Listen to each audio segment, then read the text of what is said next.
It was a move that stirred people out of their beds in Seattle's Queen Anne neighborhood overnight. And KIRO 7 cameras were there, along with a number of other flashes and cell phones. You know what they say, location, location, location. And all the attention was focused on a century-old house as crews moved it 6 blocks to a new home. KIRO 7's Graham Johnson is live in Seattle with the details tonight. Graham? Amy, this is it, the house in its new location. The owner, we should tell you, is married to a KIRO news producer. They live right over here, and they wanted to move the house here onto their double lot. It was a big operation that saved this house from the wrecking ball. I think we're there. We're almost there. I'm waiting for a last measurement. When his new old house finally made it to its new lot, Steve McDonald was very pleased. Quite a bit of sight, really. It's good to see it in place, and it fits like a glove. The 1906 Craftsman began its 6-block journey in the middle of the night. House moving crews inched it along. Utility workers moved cable, power, and even bus trolley lines out of the way. It's nice that they're moving a house, recycling a house that actually matches our neighborhood instead of building some modern box. Steve McDonald paid $1 for the house and some $350,000 to move it. The former owner planned to tear it down to make way for new townhomes. I would have hated to see this house get lost just for a condo development and end up in a landfill somewhere, so I'm happy to see somebody step up and save it. McDonald says the old house is a part of Seattle worth saving. He's looking forward to moving in. I think it actually fits in here pretty darn well. I hope that the rest of my neighbors feel the same way.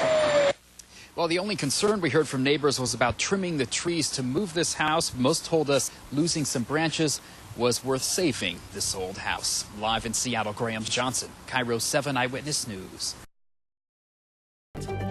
A beautiful old home on move on Queen Anne. What crews had to remove from the road just to move this house 6 blocks.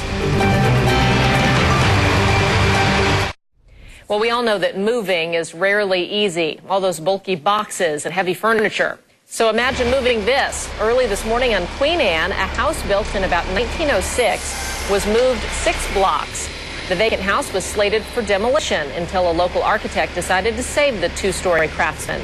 After more than a year of planning, the big move started at 2 this morning. So the move itself took about 7 hours. Originally, we had hoped to have it done in about 5 hours, but we had a few slowdowns along the way. No surprise with that. Moving the house down Queen Anne's tight streets required the removal of utility lines, trimming trees, and negotiating some pretty tight turns before it finally arrived in its new home. Well, people will go to some crazy lengths to buy a home in this red-hot housing market. One Queen Anne man was willing to go 7 blocks with his new home in tow. Q13 Fox News reporter Lowell Dale explains why moving day was not only expensive, but very complicated. Gawkers on Queen Anne didn't line up to check out the house at the end of the street. It was the house in the middle of the street that had them slack-jawed. I'm just a nosy old lady, that's all. But I really this is pretty fascinating. Let's get out of the way of the truck. Good idea, because this 100-year-old home had a new home to get to.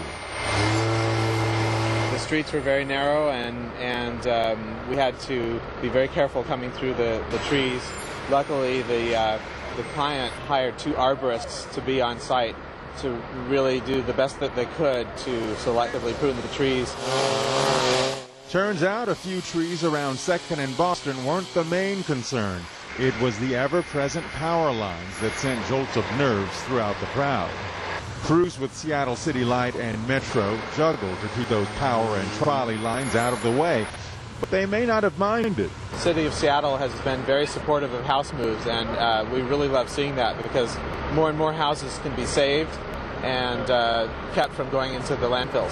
I can't say that I've ever given birth to anything, but this is pretty close to me. That's Steve McDonald, the big winner in this move from over on Boston Street to basically right here at 4th and Smith. He will tell you that this incredible move to his vacant lot was worth it. I purchased it for $1. For $1? I think I still owe him $1 though. That doesn't include the $350,000 price tag to move it. In Queen Anne, Lowell Dale, Q13 Fox News. Yeah, still pretty cheap for Queen Anne, huh? Yeah, that's a good point.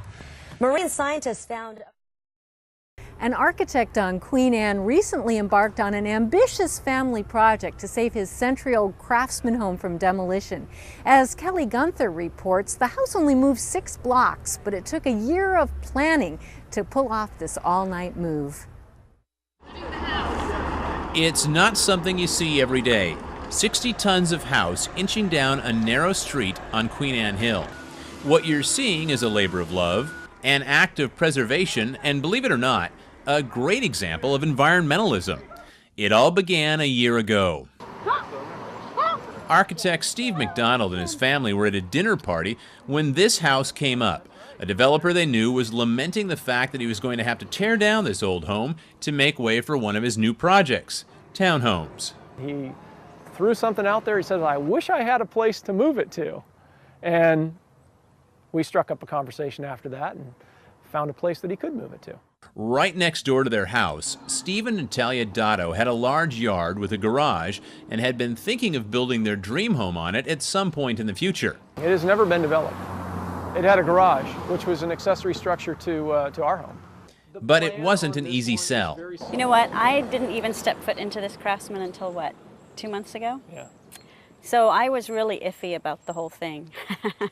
Because I know Steve and his projects. Being an architect's wife, Natalia's been exposed to one remodeling project after another, but she was eventually won over, and the planning began. It was really a win-win for both of us, because the developer was going to do what he needed to do to build the townhomes. And, you know, I think we win, the neighborhood wins, because this house has been saved. We had to deal with 6 different entities, from the moving company to King County Metro to Seattle City Light, Quest, Comcast, DPD, and the house movers.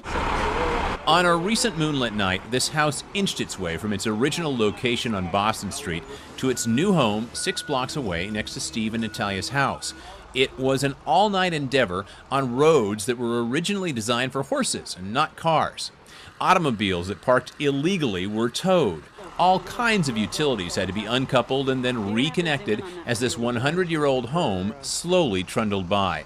And the crowds that came all night long to watch this spectacle gave the whole adventure the feeling of a neighborhood block party. Steve and Natalia's kids didn't want to miss it either, taking naps when they could as the craftsman inched on by. Ultimately, it was an immense amount of labor, and trees had to be cut back from the right-of-way right up to the home's final resting place in Steve and Natalia's yard. That night was a totally amazing experience. It was so surreal to see this house coming down this street and to see all the people who came out. I mean, there were dozens of people who came out. The people that we met. And that was unbelievable. And just to see it here, and I think it just fits here like it's been here for 100 years. Diane Sugimura, director of Seattle's Department of Planning and Development, says that's important. The house fits in the neighborhood better than a new development and preserves the character of the area. It's a creative method of historic preservation. Plus, there are other bonuses, like saving tons of demolition debris from the landfill.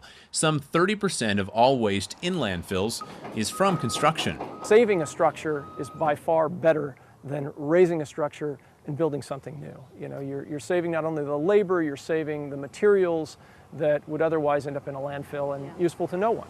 And they say moving a house like this saves 50 to 60 trees. Jeff McCord is from Nickel Brothers House Moving. In a typical Seattle house, it involves saving about 40 to 50 trees for every 1,000 square feet. So a typical Seattle home like Steve and Natalia's might be about 60 to 80 trees worth of lumber that's being saved out of the landfill. Steve McDonald heard that it's the equivalent of someone recycling all their paper waste for 25 years. House moving is not cheap either. Just preparing their yard for the house's arrival was almost $25,000. Then there was the expense of the move itself. The move is somewhere in the range of $100,000 to $120,000 to pay for utilities, house moving, land clearing, arborists, flaggers, police officers. But there are big payoffs as well. The inside of this Craftsman is in great condition. It's a big house and won't have to be updated much once it gets a new foundation and is reconnected to utilities. Steve and his family, if they do end up living here, will also get amazing views, which they don't have next door, and properties in this neighborhood fetch some of the highest values in the Seattle area. Actually, where they're going to live when this is all said and done is a sore subject. Natalia loves their current home. We're still debating that. Where are you going to live, Steve? I don't know. We may have to put a breezeway between the two and connect the two together, and Natalia lives in one. Yeah, he might live there. Meanwhile, the kids have a great dirt pile to play in, and for once, a piece of classic architecture won't disappear from Queen Anne, only to be replaced by townhomes. The company that moved this house actually has a whole inventory of homes that are slated for demolition. You can buy one and they'll move it to an empty lot for you. To find out more, check out our website, seattlechannel.org/citystream. We'll be right back.